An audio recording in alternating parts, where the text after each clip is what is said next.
शहीन अफरीदी के हवाले से जानना चाहूँगा। हमने मल्टीपल टाइम बात की कि उनका पेस कुछ नॉच नीचे आया है। वो जो पहले पीक थी इंजरी से पहले उतनी नहीं है।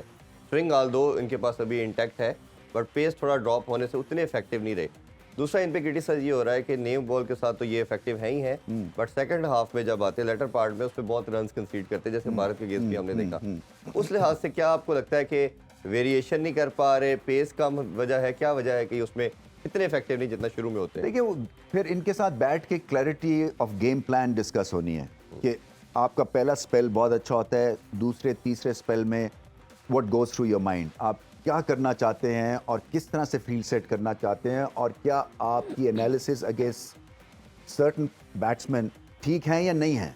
क्या जो आप एंगल्स बदल रहे हैं उसकी क्या वजूहात हैं, या आप स्लोअर बॉल जो है आपका ठीक नहीं पड़ रहा है, आपको ज़्यादा टाइम नेट्स करने हैं, कि क्या आपकी ग्रिप में कोई फ़र्क आ रहा है। सो अगर टेक्निकल इश्यूज हैं तो इस तरह से सॉर्ट आउट हो सकते हैं। मेंटल इश्यूज भी हो सकते हैं कि जब हमला होता है, क्योंकि जब नया बॉल इनके ऊपर इनके पास होता है तो ये हमला करते हैं, तो जब इनके ऊपर आगे से अटैक होता है तो फिर इनकी मेंटल हालत क्या होती है, फिर इनके पास लाइन ऑफ डिफेंस क्या है, और अगर वो लाइन ऑफ डिफेंस जो है वो उसमें क्लैरिटी नहीं है तो फिर इसको मार पड़ती रहेगी। क्योंकि ये पिचेस जो हैं वर्ल्ड कप में ये बैटिंग सर्फेसिस होनी है, यहाँ पे आपको स्मार्टनेस दिखानी है, आपको डॉट्स करने हैं बॉल, और फिर उसके बाद आपको विकेटें भी लेनी है। सो इनका एक चीज़ अच्छी हो रही है, ये जो स्लोअर बॉल कर रहे हैं और शॉर्ट कवर में 2 बैट्समैन को इस एशिया कप में आउट कर चुके हैं। इसका मतलब है कि डिसेप्शन है, इसका मतलब है कि ये बैट्समैन को आउटविट कर रहे हैं विद स्लोअर बॉल्स।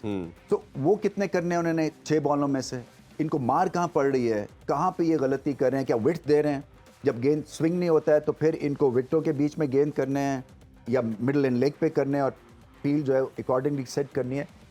ये जो डिस्कशन है ना, ये होनी चाहिए with Babar Azam, with the bowling coach, think tank, surface को रीड करना। देखें सरफेस जो रीड करने से आपकी आधे मसले हल हो जाते हैं, चाहे बैट्समैन हो चाहे बॉलर हो। बॉलर को पता चल जाता है कहाँ पे बॉल करनी है, क्या ये लेंथ बॉलिंग यहाँ पे काम आएगी या आपको यॉर्कर और बाउंसर पे काम करना है, और फिर इसके बाद क्या मैंने विकेटें लेनी है और कब तक मैंने ट्राई करना है विकेटें लेने की। इसी कई दफ़ा ऐसा भी होता है ना कि आप स्विच ऑफ ही नहीं करते हैं, आप उसी मोड में रहते हैं कि मैंने विकेट लेनी है, जबकि आपको पता है ना गेंद स्विंग हो रहा है, बैट्समैन छाया हुआ है, तो आपका जो लाइन ऑफ डिफेंस है ना उसमें फिर मॉडल थिंकिंग आ जाती है। मैं अगर इंडिया की बॉलर्स की अपने बॉलर्स से एनालिसिस करें तो मैंने बड़ा क्लोजली देखा, उनके बॉलर ने 90% लेंथ बॉल की और एक ही गुड लेंथ पे वो बॉल करते रहे। हमारे जो बॉलर थे शुरू में आगे, फिर वेवर्ड हिटिंग होगी तो फिर तो लाइन लेंथ टोटली भूल गए।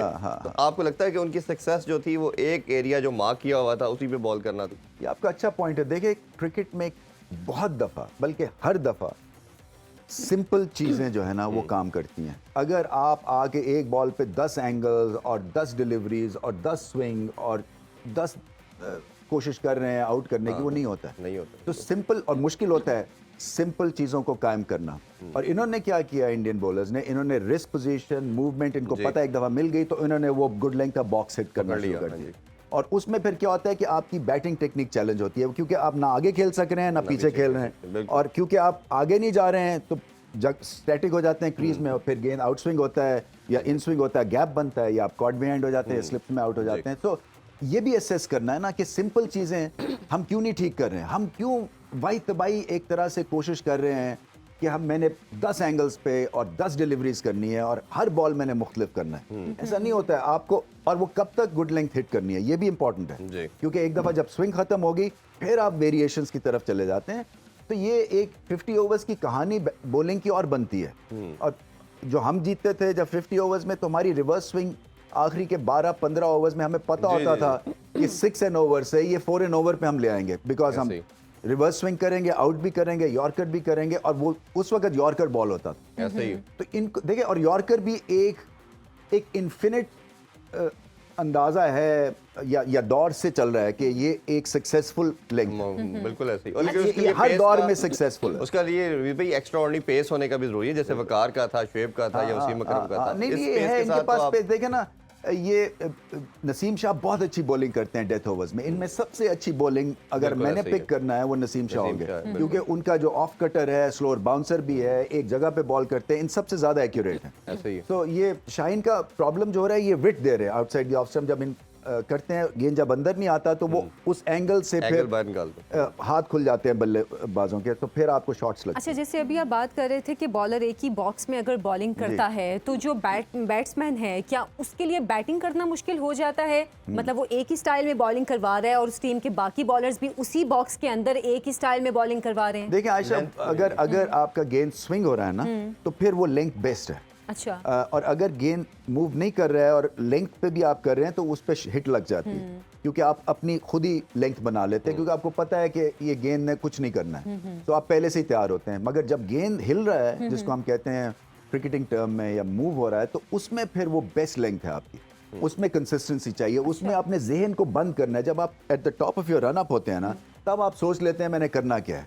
वाइल रनिंग अगर आप में कंफ्यूजन है तो फिर आप गेंद आगे भी करेंगे पीछे भी करेंगे। सो क्लैरिटी ऑफ माइंड जो है ना, जितने भी ग्रेट क्रिकेटर्स हुए हैं, वो क्रंच मोमेंट्स में, वो प्रेशर मोमेंट्स में क्लैरिटी होती है उनके जहन में कि ये चीज़ मैंने करनी है और मुझे पता है कि ये सक्सेसफुल होगी। बिल्कुल। जी शुमाइला, आप कुछ पूछना चाह रही हैं? मैं इमाद वसीम और इब्रार अहमद के बारे में पूछना चाह रही थी कि ये वो स्विंग क्यों नहीं करते हैं? नहीं, वो अच्छे स्पिनर्स हैं। वर्ल्ड कप के बारे में आप उनको कहाँ देखते हैं? काफी ये डिबेट हाँ, भी होना बिल्कुल। शुरू हो गई है कि इनकी इंक्लूजन खास तौर पे माद वसीम, और मैं मतलब एक और उनको ऐड ये इब्रार पे तो ये एक मीडिया की तरफ से टैग लग गया कि ये सिर्फ T20 के हैं शायद ना। नहीं, वो नॉर्मली तो भी टेस्ट खेल रहे हैं। Exactly, अच्छा, तो इमाद टेस्ट की ठीक बात है। करें तो एक अच्छी चीज़ ये है कि इमाद की ओडीआई में जो एवरेज है वो 42 की है, और अभी हमने जो रिसेंट फॉर्म देखी वो भी बड़ी आउटस्टैंडिंग है, चाहे PSL देखा या T20 हमने उनकी प्रेजेंस देखी। तो अगर मिडिल ऑर्डर में आपकी 42 की एवरेज के अगर बैटर मौजूद है, तो आपके ख्याल में ये कितना बड़ा प्लस एडवांटेज, क्योंकि अगर कंपैरिजन करें नवाज का, तो नवाज की 17 की एवरेज है, 17 की एवरेज और 42 का बहुत बड़ा गैप है, तो कैसे देखते हैं इसको भी? देखिए, नंबर्स इनके आउटस्टैंडिंग है इमाद वसीम के। अब करना क्या, अब अगर सिलेक्शन का अगर आप मुझसे पूछें, क्या आप 2 लेग स्पिनर्स के साथ जाएंगे या 2 लेफ्ट आर्म स्पिनर्स के साथ जाएंगे? और आपका जो सेकंड लेग स्पिनर है वो है उसामा मीर। जी। तो उसामा मीर के पास एक्सपीरियंस नहीं है कि वर्ल्ड कप में जाके शायद वो प्रेशर हैंडल कर लें। सो मैं I would rather have Imad Wasim, और मैं शादाब एक लेग स्पिनर हो गए, और इन दोनों में ये है कि ये नया बॉल भी कर लेते हैं इमाद वसीम, क्योंकि इनका एंगल है, उसमें एडवांटेज, और बैटिंग आपने बताया कि इनको पता है कि बड़ी हिटिंग कैसे करनी है और इम्प्रूवमेंट है, और इनके पास एक्सपीरियंस है। सो वर्ल्ड कप की टीम जब आप सेलेक्ट करते हैं तो एक नज़र आप फिटनेस पर रखते हैं, आप रॉ ब्रिलियंस, या 2 सिलेक्शन ऐसी होती हैं जो कि आपकी 50-50 होती हैं कि ये चल गया तो फिर हमें मैच जिताएगा।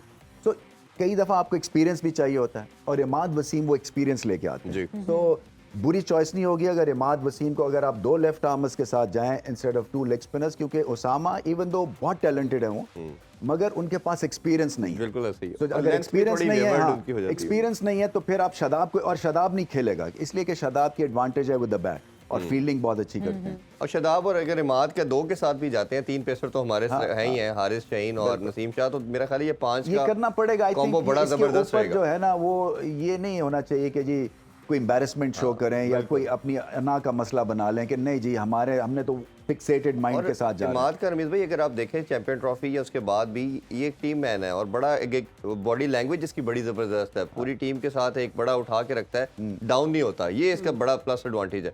अच्छा, अबरार के हवाले से भी थोड़ा अगर आप बता दें, फिर ब्रेक की तरफ से जाना है। जी, ब्रेक अबरार की के तरफ हवाले से से कैसे देखते हैं कि मिस्ट्री बॉलर है, ऐसे बॉलर जो डिफरेंट हैं वो आके एक दफ़ा अपनी धाक तो बैठाते हैं, टेस्ट में वो प्रूव कर चुके हैं। देखिए, ये इब्रार के लिए अभी ज्यूरी आउट है इरफान। मैं समझता हूँ कि मुझे भी नहीं आइडिया है कि उनका टेम्परामेंट क्या है इतने बड़े टूर्नामेंट में खेलने का, या वो प्रेशर में किस तरह से ऑपरेट करते हैं। और उनको अभी मार्क किया हुआ as a test match special. हालांकि जो मिस्ट्री बॉलर्स होते हैं ये फ़ायदेमंद होते हैं, और 10 ओवर्स, आई मीन 50 ओवर्स में जब आपको 10 ओवर करने पड़ते हैं तो फिर इनका इस्तेमाल हो सकता है। अब इनको ग्रूम किया जा रहा है या नहीं किया जा रहा है, क्योंकि वो भी तो इम्पॉर्टेंट चीज़ है ना, कि उनको बताया जाए कि आपका जब आप खेलते हैं 50 ओवर्स डोमेस्टिक क्रिकेट, तो हम आपसे ये 4 चीज़ें एक्सपेक्ट करें। अपनी फील्डिंग ठीक करें, अपनी बैटिंग देखें। अब ऑलराउंडर्स की ज़रूरत है आपको वाइट बॉल क्रिकेट में। ये नहीं हो सकता कि आप टेल के साथ जो है उतर जाएं और 7 विकेटें गिरी हों और आपका काम तमाम हो जाए। तो इनको बैटिंग और फील्डिंग पे बहुत ध्यान देना है। खेलों से रिलेटेड तमाम अहम खबरें और अपडेट जानने के लिए सुनो न्यूज़ के YouTube चैनल को भी सब्सक्राइब करें और बेल आइकन को क्लिक करना मत भूलिएगा।